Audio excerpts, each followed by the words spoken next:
স্থায়ী সনদপ্রাপ্ত বেসরকারি বিশ্ববিদ্যালয়ের মধ্যে ২ নম্বর যে বিশ্ববিদ্যালয়ের কথা বলবো সেটি হচ্ছে international university of business agriculture and technology, যার সংক্ষিপ্ত নাম হচ্ছে আইইউবিটি। এই বিশ্ববিদ্যালয় নিয়ে কথা বলার চেষ্টা করব। এই বিশ্ববিদ্যালয়টি কেমন, বিশ্ববিদ্যালয়টি কোথায় অবস্থিত, বিশ্ববিদ্যালয়তে কতগুলো প্রোগ্রাম রয়েছে, কতগুলো ফ্যাকাল্টি রয়েছে, স্কলারশিপ সিস্টেম কেমন কেমন খরচ হতে পারে, অর্থাৎ বিশ্ববিদ্যালয়ের টোটালি ব্যাপার নিয়ে কথা বলার চেষ্টা করব এই ভিডিওতে। চলুন শুরু করা যাক। আইইউবিএটি এই বিশ্ববিদ্যালয় কিন্তু বাংলাদেশের মধ্যে অন্যতম একটি প্রাইভেট বিশ্ববিদ্যালয় এবং এই বিশ্ববিদ্যালয় কিন্তু একটি পুরনো বিশ্ববিদ্যালয়। 1991 সালে এই বিশ্ববিদ্যালয়টি স্থাপিত হয়। এই বিশ্ববিদ্যালয়টি পার্মানেন্ট ক্যাম্পাস করা হয়েছে সেক্টর 10, সেটা হচ্ছে উত্তরা মডেল টাউনে। তোমরা অনেকেই চেনো, সেটি হচ্ছে বেরিবাদ যাওয়ার হাতের বামেই পড়ে এবং আবদুল্লাপুর থেকে বেরিবাদ আসার হাতের ডানে যে ক্যাম্পাসটি পড়ে সেইটাই হচ্ছে আইইউবিটির ক্যাম্পাস। এই ক্যাম্পাসের কথা যদি বলি, ক্যাম্পাসটি খুবই চমৎকার আমার কাছে লাগে। এই ক্যাম্পাসটি একদম প্রাকৃতিক গাছগাছালি রয়েছে এবং প্রাকৃতিক একটা ভাব রয়েছে। এই বিশ্ববিদ্যালয়ের ফ্যাকাল্টি মেম্বার বর্তমানে রয়েছে হচ্ছে 321 জনের মতো, স্টুডেন্টের সংখ্যা 8,397 জন এবং ডিপার্টমেন্ট রয়েছে কিন্তু 11টি এবং এইখানে পাস মার্ক হচ্ছে আপনার 40-এ এবং 80-তে কিন্তু A+-এর সুযোগ রয়েছে। অর্থাৎ কোনো শিক্ষার্থী যদি 80 পায় তাহলে কিন্তু A+ পাবে এই আইইউবিএটি থেকে। পাশাপাশি হচ্ছে এই বিশ্ববিদ্যালয়ে তুমি যদি অ্যাডমিশন নিতে চাও তাহলে কিন্তু অবশ্যই তোমাকে কি করতে হবে, অ্যাডমিশন প্রক্রিয়া সম্পূর্ণ করে ভর্তি হতে হবে। অর্থাৎ এক্সামের মাধ্যমে কিন্তু এই বিশ্ববিদ্যালয়টি ভর্তি হতে হয়। আর মিনিমাম রিকোয়ারমেন্ট হচ্ছে এসএসসিতে 2.5 এবং এইচএসসিতে 2.5, অর্থাৎ দুটো মিলে পাস হলেও কিন্তু তুমি অ্যাডমিশন অ্যাপ্লাই করতে পারবা। 6 হলে ভালো হয়, 6 থেকে কিন্তু কিছু স্কলারশিপও অফার করে থাকে। এখন টিউশনের ফি কথা বলি।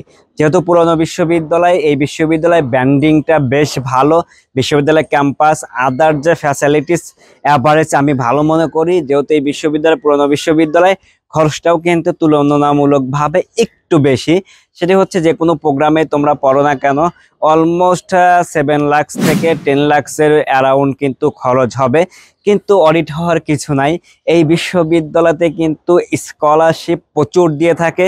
অর্থাৎ বাংলাদেশের অনেকগুলো প্রাইভেট বিশ্ববিদ্যালয়ও কিন্তু এত টিউশন ফিও পায় না। বিডি টাকায় 1 মিলিয়ন টাকা কিন্তু তারা দিয়ে থাকে স্কলারশিপ বাৎসরিক।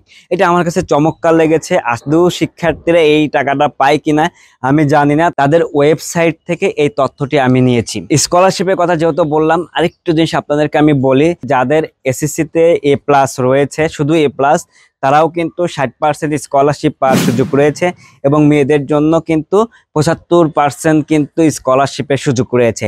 পাশাপাশি যাদের গোল্ডেন A+ রয়েছে তারা কিন্তু 100% স্কলারশিপ পাওয়ারও সুযোগ রয়েছে।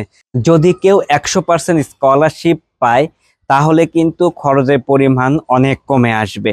অডিট হওয়ার কিছু নাই আমি মনে করি। তো বিশ্ববিদ্যালয়ে অনেকগুলো ব্যাপার নিয়ে কথা বললাম। এই বিশ্ববিদ্যালয়ে বিসি, প্রবিসি, রেজিস্ট্রার, ট্রেজারার আছে কিনা, যেহেতু এগুলো খুবই ইম্পর্টেন্ট একটি বিশ্ববিদ্যালয় পরিচালনা করার জন্য এবং ইউজিসির কিন্তু একটা রিকোয়ারমেন্টও থাকে। যেহেতু সনদপ্রাপ্ত বিশ্ববিদ্যালয়ে রিভিউটাই আমি করছি, এই বিশ্ববিদ্যালয়ে স্থায়ী সনদপ্রাপ্ত পাওয়ার অন্যতম কারণ হচ্ছে এই বিশ্ববিদ্যালয়তে কিন্তু বিসি আছে, প্রবিসি আছে, রেজিস্ট্রার আছে এবং ট্রেজারার আছে। অর্থাৎ ইউজিসির যে রিকোয়ারমেন্টগুলো সেগুলো কিন্তু রয়েছে। ক্যাম্পাসে কথা বলেছি, ক্যাম্পাসে খেলাধুলা, আদার জায়গায় কো-কারিকুলাম অ্যাক্টিভিটিস সব কিছুই কিন্তু এই বিশ্ববিদ্যালয় দিতে পেরেছে। এই জন্যই কিন্তু সনদপ্রাপ্ত বিশ্ববিদ্যালয়ে তাদের নাম এসেছে।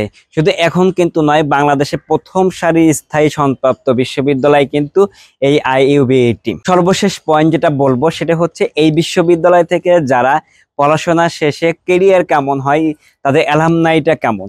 যেহেতু পুরনো বিশ্ববিদ্যালয় 1991 সালে প্রতিষ্ঠিত হয়েছে, এই বিশ্ববিদ্যালয়ে কিন্তু হাজার অ্যালামনাই বাংলাদেশের বিভিন্ন সেক্টরে রয়েছে।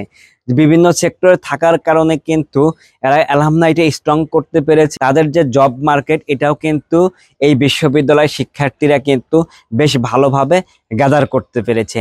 তো এক কথায় বলতে গেলে এই বিশ্ববিদ্যালয় সম্পর্কে যদি আমি বলি, এই বিশ্ববিদ্যালয় পুরনো একটি বিশ্ববিদ্যালয়। এই বিশ্ববিদ্যালয় অবকাঠামো, পড়াশোনা, আদার্স ফ্যাসিলিটিস অনেক ভালো। তোমরা যারা এই বাজেটের মধ্যে পড়তে চাও এবং এখানে যেগুলি প্রোগ্রাম রয়েছে প্রোগ্রামে যদি পড়তে চাও, আমার কাছে মনে হয় তোমরা এই বিশ্ববিদ্যালয়তে পড়তে পারো। আরো ইনফরমেশন জানতে Adnan blog YouTube channel, Facebook page, other যে সোশ্যাল মিডিয়া রয়েছে, তোমরা কিন্তু আদনান ব্লগের পাশে থাকতে পারো এবং বিভিন্ন ধরনের প্রশ্ন করতে পারো, আমি অ্যান্সার দেওয়ার চেষ্টা করব।